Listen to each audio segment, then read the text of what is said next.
As we wrap up our Healing in a Broken World series that we have explored over these last 6 weeks of Epiphany today, we ask how we repair what is broken. We have seen over the course of the last few weeks that the healing in the Gospels was most often collective rather than individual, more societal than purely spiritual, and participatory rather than passive. We have looked at racism, religious trauma, gun violence, illness, and more. We've heard the lessons of the Beatitudes and the Sermon on the Mount, and the prophets of the Hebrew Bible offer wisdom and challenge to the ways the secular world often prescribes solutions to these same questions.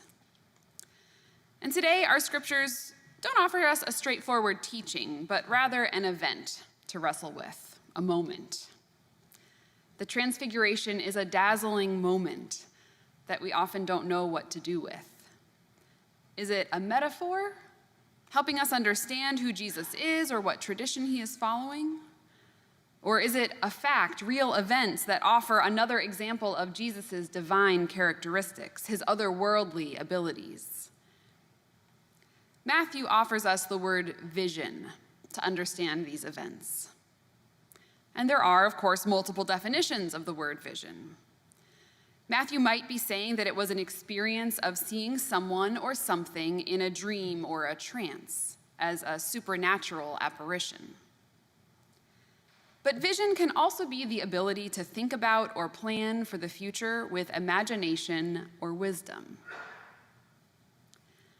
The word for transfiguration is metamorphothe, which might lead us to think about the Greek idea of metamorphosis, or the idea of interior transformation that we see elsewhere in the New Testament. But in this transfiguration, the disciples receive a preview of the glory and fullness of God's kingdom. They get an ability to imagine and image the future. The future for Matthew's community was uncertain. In the midst of conflict and crisis of the wider world, of empire and collapse, inner conflict, of struggle over the direction of Judaism and Jesus' role in it. This vision, this transfiguration, helped Jesus' followers understand not just who Jesus was and the tradition he followed, that of Moses and Elijah, the law and the prophets, but a vision of hope and glory, and inspired them to follow him into the fearsome days to come. Having a vision is essential to the process of social change and transformation. It's why MLK's "I Have a Dream" speech was so pivotal. It's why organizers know it is not enough to understand and analyze what is wrong, but that they need to have a vision of how it could be instead. Don't usually print front to back. Shortly after graduating college, I found myself working at a newly opened casino in the Fishtown neighborhood of Philadelphia. I was a player services agent, meaning I signed people up for player cards, gave away tchotchkes and prizes to encourage them to return, paid out jackpot winnings on the slot machines, and even handled a few minor repairs on the machines too.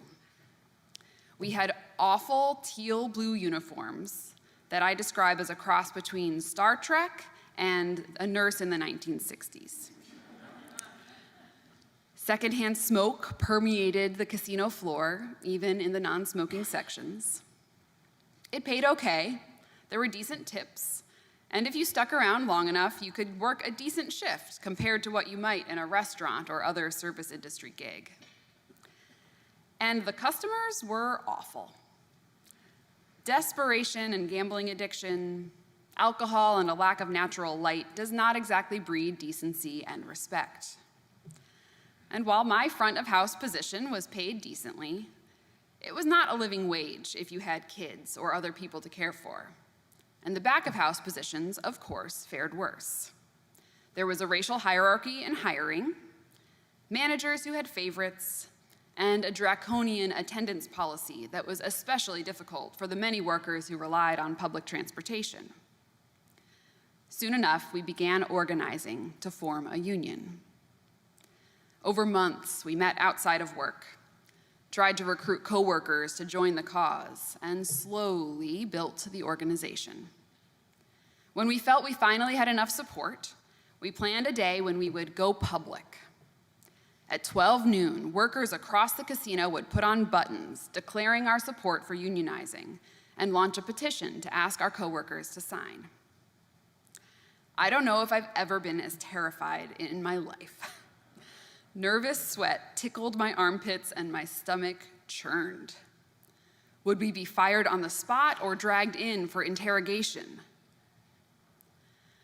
Our pre-shift meeting ended at 11:58, and as I walked onto the casino floor, pulling my button out of my pocket to pin proudly on my shirt, I saw across the desk my coworkers wearing their buttons and wearing smiles as broad as their faces. Time slowed in that otherworldly way that it does when something big is happening. In that moment, all of the adrenaline surging through my body turned from fear into courage and pride. I was neither fired nor interrogated that day. Neither was anyone else.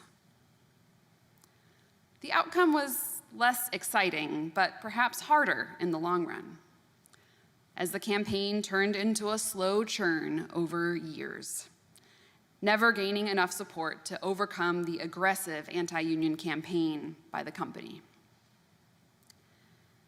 But that moment was enough to keep me going for a long time. That one glimpse of the pride, the dignity and respect between coworkers, the sense of agency and power that we won through our simple actions, was a taste of the workplace we knew we deserved. Perhaps Peter and James and John got a taste of something similar that day on the mountaintop with Jesus. Perhaps they tasted what the realm of God might be like. Perhaps they understood in a new way that what God desired for those that followed in the sacred traditions of Elijah and Moses. Perhaps that one moment of Jesus' face shining was enough to grant them courage through the trials to come as Jesus faced crucifixion. Perhaps Jesus knew that in order for the ultimate transformation to take place, that of the coming of the kingdom of heaven on earth, people would need to know first that transformation was possible through his own example. Today after worship, we'll have a second-hour presentation and conversation with New Jersey Together. Some of you took part in the listening campaign that we did a year and a half ago in participation with this group. New Jersey Together is an interfaith organizing group that brings people together across geography, faith, race, class, and more to work on issues that we hold in common. They have strong chapters in Morris County and Jersey City already, and we're working to launch an Essex County chapter this spring. Participating in organizations like these can bring with it a taste of the realm of God, building relationships with one another beyond our silos, really listening to one another's stories, and supporting one another in solidarity and action. And simultaneously, through our work together, we may help, in some small ways, to bring the vision of God's justice, to bring the realm which we long for, just a little closer within reach. When I was a member of Old First UCC Church in Philadelphia, during actually my time also working at the casino, we began as a church to participate in a similar group known as Power. Through a listening campaign, we identified education as being a major area of concern for people throughout Philadelphia. Studying the issue, we identified that the funding formula used for the public schools was inherently unjust throughout the state because there was such a discrepancy in the property tax dollars going to wealthy suburbs compared to the city of Philadelphia and other cities with high poverty rates. Through years and years, about a decade of organizing, just this last week, the State Supreme Court of Pennsylvania issued a ruling declaring that funding formula to be unconstitutional. The ruling, yeah, amen. The ruling isn't the end of the fight, of course, and 10 years is a long time to get there. But as the wisdom of the Talmud teaches us, you are not obligated to complete the work, but neither are you free to abandon it. Healing in a broken world is not an easy task, nor is it one that we may ever finish. But it is where we, as people of faith, are called to engage. Inspired by Jesus, in the tradition of the law and the prophets, let us seek out and be a part of these moments of vision and transfiguration. May we engage with curiosity and courage as we seek to be a part of a transformative force in our community that can both be a taste of and bring closer into being the realm of God. May it be so. Amen.